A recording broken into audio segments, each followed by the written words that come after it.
Hello friends, स्वागत है एक बार फिर से आपका कोचिंग वाला के इस यूट्यूब प्लेटफॉर्म पर। मैं आपका दोस्त अनिल। जैसा कि आपको पता होगा, हमारे चल रही थी साइंस की स्पेशल सीरीज, जिसमें हम प्रीवियस ईयर के जितने भी एग्ज़ाम्स कंडक्ट हुए हैं उनके अंदर जो साइंस के क्वेश्चंस पूछे गए हैं उनको हम डिस्कस कर रहे थे। तो आज हमारा नेक्स्ट वीडियो है। अगर आपने पुराने वीडियो नहीं देखे हैं तो उनको भी ज़रूर देखें। ये उन प्रश्नों का संकलन है जो बहुत ज़्यादा इंपॉर्टेंट है और कई बार रिपीट विभिन्न एग्जाम्स में होते हैं। तो चलिए शुरुआत करते हैं आज की क्लास की। आज का फर्स्ट क्वेश्चन, निम्नलिखित में से किस माध्यम में ध्वनि की गति उच्चतम होती है? यानी कि जो ध्वनि है उसकी गति सबसे अधिक कौन से मीडियम के अंदर होती है? तो दोस्तों, ध्वनि की जो गति सबसे अधिक होती है वो सॉलिड के अंदर होती है, ठोस के अंदर। और ऑप्शन देख लेते हैं। या वायु, ये ऑप्शन नहीं होगा। पानी, निर्वात, ये तीनों ऑप्शन नहीं होंगे। इस्पात, यानी कि यहाँ स्टील जो है ये सॉलिड है, तो अपना आंसर हो जाएगा इस्पात। सही आंसर इस्पात। चलते हैं नेक्स्ट क्वेश्चन पर। त्वरण को मापने के लिए किस इकाई का प्रयोग किया जाता है? जो एक्सलेरेशन है, त्वरण, उसको मापने के लिए जो यूनिट है वो पूछा है। तो दोस्तों, होता क्या त्वरण? ए। एक्सलेरेशन ए से डिनोट करते हैं इसको। तो change in velocity in time, यानी कि या इसको कहते हैं dv अपॉन dt। त्वरण क्या होता है दोस्तों? किसी भी निश्चित समय के अंदर वेग में जो परिवर्तन की दर होती है उसी को त्वरण कहते हैं। उसका फॉर्मूला होता है dv अपॉन dt, यानी कि v1 माइनस वी नॉट। अगर पहले वेग वी नॉट था, अब v1 है, चेंज हुआ है वेलोसिटी के अंदर किसी भी निश्चित टाइम के अंदर, तो ये जो वैल्यू आती है वो त्वरण होती है। तो वेलोसिटी का जो मात्रक होता है, वेग का यूनिट होता है, वो आपको पता होगा मीटर प्रति सेकंड होता है। अब यहाँ इसको वेलोसिटी को अपन टाइम से डिवाइड कर रहे हैं तो 1 सेकंड और आ जाएगा इसके नीचे। तो जो त्वरण की यूनिट होगी वो क्या होगी? मीटर पर सेकंड स्क्वायर। तो ये हमारी यूनिट होगी एक्सलेशन की। और ऑप्शन कौन सा सही हो जाएगा? Option number 2। तो चलते हैं नेक्स्ट क्वेश्चन पर। जब प्रकाश एक माध्यम से दूसरे माध्यम में प्रवेश करता है तो प्रकाश किरण के मुड़ने की प्रक्रिया को क्या कहा जाता है? एक मीडियम से दूसरे मीडियम में जब लाइट रेज जाती है तो वो जब अपने दिशा से परिवर्तित होती है तो उसको क्या कहते हैं? तो इसको देख लेते हैं अपन कि भाई ये यहाँ से मीडियम अपना चेंज हो रहा है। ये एक मीडियम 1 है और ये मीडियम 2 है। कोई लाइट रे इधर आती है, ये नॉर्मल हो गया। तो इसका क्या होता है? कुछ पार्ट तो वापस रिफ्लेक्ट हो जाता है और कुछ पार्ट मुड़ जाता है। यानी कि जैसे ये सीधी इधर जाने वाली थी लेकिन ये कुछ मुड़ गई। तो ये क्या होता है? देखो दोस्तों, जो लाइट रे आई वो वापस रिफ्लेक्ट हो गई, इसको तो अपन कहते हैं परावर्तन या रिफ्लेक्शन। परावर्तन यानी कि रिफ्लेक्शन। और जब ये अपनी दिशा से मुड़ जाती है तो इसको कहते हैं अपवर्तन, रिफ्रैक्शन।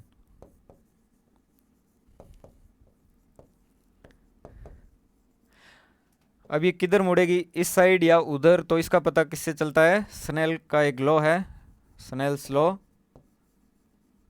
वो क्या कहता है कि अगर जो लाइट रे है वो रेयर से डेंसर मीडियम की तरफ जाएगी, यानी कि विरल से सघन माध्यम की ओर अगर जाती है प्रकाश की किरण, तो वो अभिलंब की ओर झुकेगी, यानी कि ये इधर आएगी, विरल से सघन में अभिलंब की ओर मुड़ेगी।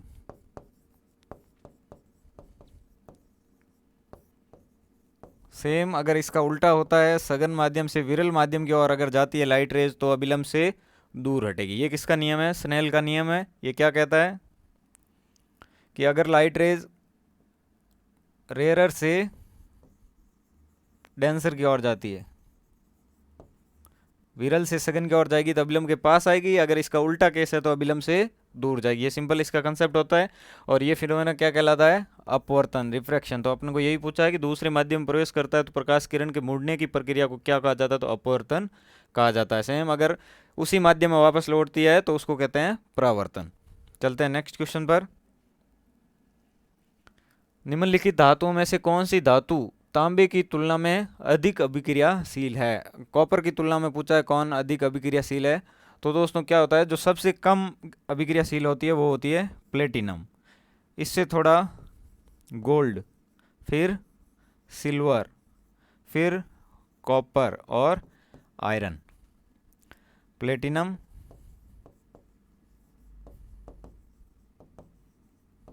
ये हो गई आपके गोल्ड Au, ये हो गई सिल्वर, कॉपर, ये आयरन। तो यहाँ आप जैसे जैसे अपन नीचे आएंगे इनकी अभिक्रियाशीलता कम होती है, कम रिएक्टिव होती है।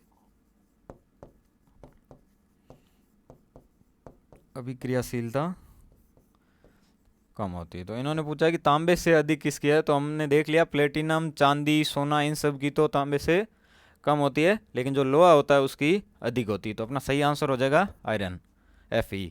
चलते हैं नेक्स्ट क्वेश्चन पर।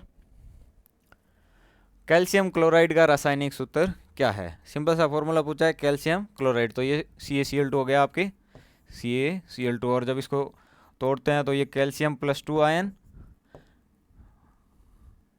प्लस 2 क्लोरीन आयन में टूटता है। सिंपल क्वेश्चन था ये कैल्शियम क्लोराइड। चलते हैं नेक्स्ट क्वेश्चन पर। निम्नलिखित यौगिकों में से किसे कास्टिक सोडा के रूप में जाना जाता है? कास्टिक सोडा आपको पता होगा दोस्तों, सोडियम हाइड्रोक्साइड को कहा जाता है, सोडियम हाइड्रोक्साइड।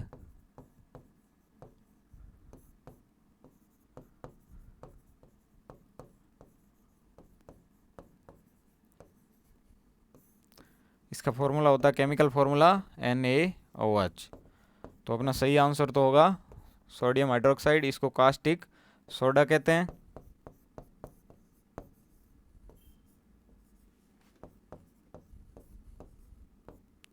और ये जो NaNO3 है आपके, सोडियम नाइट्रेट,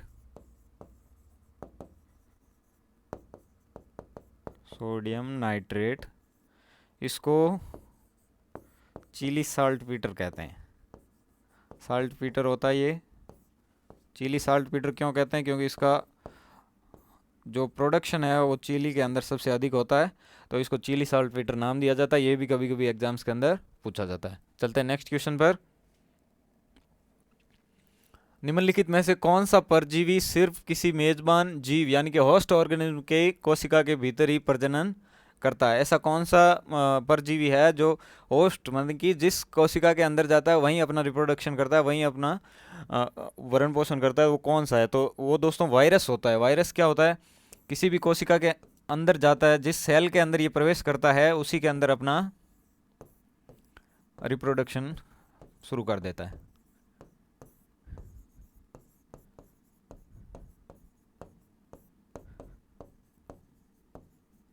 तो ये किसकी खास बात होती है? वायरस की होती है दोस्तों। चलते हैं नेक्स्ट क्वेश्चन पर।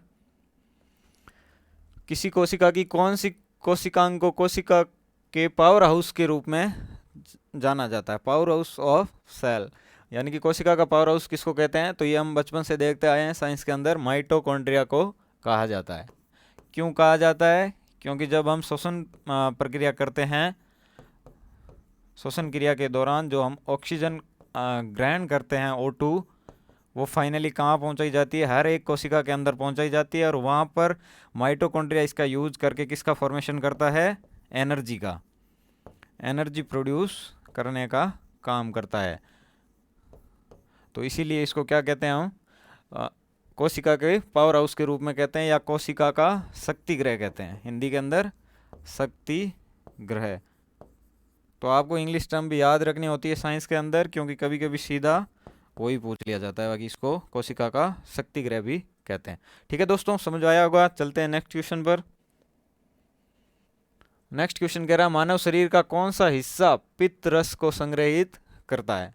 तो दोस्तों जो लिवर होता है ह्यूमन बॉडी के अंदर, यकृत,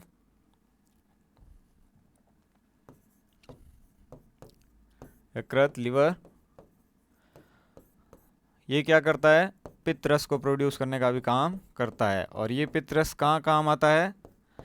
ये पहले पित्ताशय जो होता है अपनी बॉडी के अंदर, वो इसको स्टोर करता है, और फिर जब हम भोजन ग्रहण करते हैं भोजन इसके पाचन का काम करता है।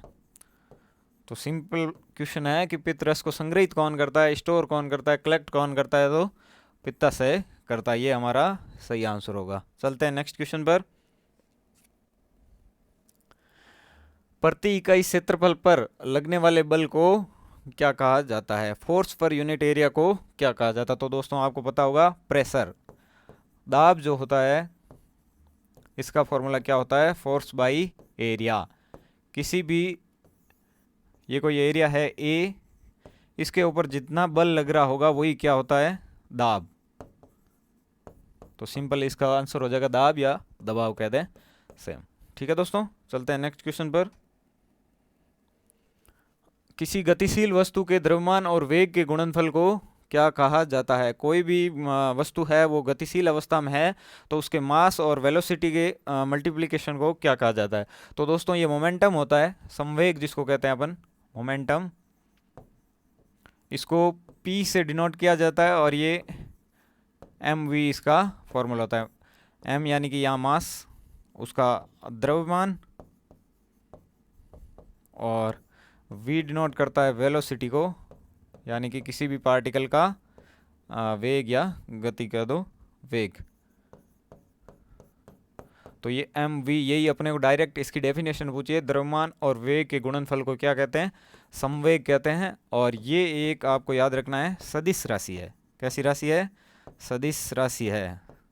सदिश राशि क्या होती है दोस्तों? जिसका अपना एक परिमाण होता है, परिमाण के साथ साथ उनकी एक निश्चित दिशा भी होती है। तो ये ध्यान रखना, कभी ये भी पूछ लिया जाता है कि संवेग एक सदिश राशि है या अदिश राशि है, तो कैसी है? सदिश राशि। इसका आंसर हो जाएगा संवेग या मोमेंटम। चलते हैं नेक्स्ट क्वेश्चन पर। क्वेश्चन नंबर 13, विद्युत धारा की मात्रा को मापने के लिए निम्नलिखित में से कौन सा यंत्र प्रयुक्त किया जाता है? जो इलेक्ट्रिसिटी है उसके मेजरमेंट के लिए कौन सा यंत्र काम में लिया जाता है? तो दोस्तों विद्युत धारा के लिए अमीटर का प्रयोग किया जाता है।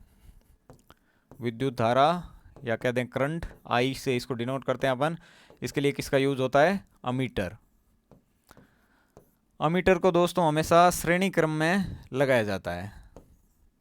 श्रेणी क्रम, जो सीरीज कनेक्शन होगा उसमें इसको कनेक्ट किया जाता है। और आपने एक ओम्स लॉ पढ़ा होगा, V equals to I R. तो जो करंट की वैल्यू आती है निकल कर वो V अपॉन आर। ये क्या होता है? पोटेंशियल, विभव, और आर होता है यहाँ पर रेजिस्टेंस यानी कि प्रतिरोध। तो ये मापते किससे हैं? करंट को अपन अमीटर की सहायता से मापते हैं। इसको श्रेणी क्रम में लगाया जाता है। ये भी बहुत इंपॉर्टेंट है, कई बार पूछा जाता है कि अमीटर का प्रयोग परिपथ में, विद्युत परिपथ में कैसे किया जाता है? तो श्रेणी क्रम में, सीरीज कनेक्शन में किया जाता है। तो इसका सही आंसर हो जाएगा अमीटर, ऑप्शन नंबर 4। और दोस्तों जो वोल्टेज को मापने के लिए अपन काम में लेते हैं वोल्ट मीटर, वोल्ट मीटर, इसको मैं बता दूँ, इसको हमेशा समांतर क्रम में यूज में किया जाता है। ये भी ध्यान रखना, कभी वोल्ट मीटर का क्वेश्चन आता है, कभी अमीटर का आता है। चलते हैं नेक्स्ट क्वेश्चन पर। निम्नलिखित में से कौन सी इकाई को शक्ति मापने की एक इकाई के रूप में इस्तेमाल किया जाता है? जो पावर है उसकी यूनिट यहाँ पे पूछी गई हमसे। तो दोस्तों पावर की यूनिट होती है वाट, वाट। ठीक है दोस्तों, और पावर होती क्या है? Energy upon time. किसी भी निश्चित समय के अंदर जो ऊर्जा प्रोड्यूस की जाती है उसको ही हम पावर या शक्ति कहते हैं, और इसका मात्रक होता है वाट।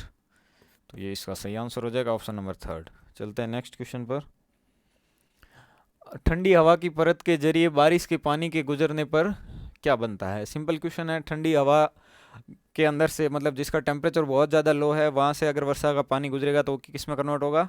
आइस में कन्वर्ट होगा, और ओला का निर्माण होगा, ओला इसका निर्माण हो जाएगा। सिंपल क्वेश्चन था। चलते हैं नेक्स्ट क्वेश्चन पर, आज का लास्ट। पौधों में भूमि के नीचे किस भाग से पानी तथा खनिज पदार्थ सोख लिया जाता है?